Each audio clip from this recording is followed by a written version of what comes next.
આપણે સમાજ ભેગા કરીને એક જ કલાકનો ટાઈમ લાગે એમ છે, કારણ કે દાગીનાની પ્રથા બંધ કરવા માટે એક આપણું મંગળસૂત્ર અને કાનની બુટ્ટી અને 12 બંગડીની જોડ લઈને આપણે દીકરીને આપણે પરણાવી વિદાય કરીશું અને સામેથી દીકરીને આપણે જ્યારે વહુ બનાવી લાવી અને જ્યારે આપણે દીકરી માનીશું તો આપણો સમાજ આગળ આવશે।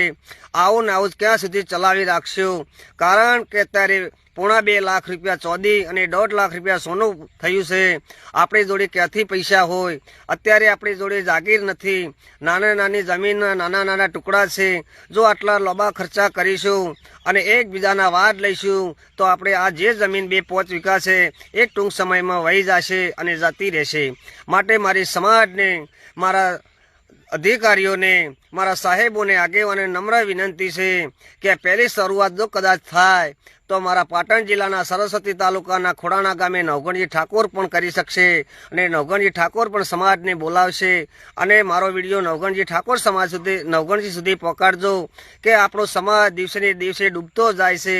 બહુ મોટા ખર્ચા છે, હોનીના દાગીનાની આપણે બંધ કરીએ, કપડાના ખોટા ખર્ચા બંધ કરીએ, વાસણોના ખોટા ખર્ચા બંધ કરો અને આપણે એક સમાજને એક નાના દાગીનો રાખી આપણે દીકરી પરણાવીએ અને આપણે દીકરો પરણાવીએ એ મારી નમ્ર વિનંતી છે।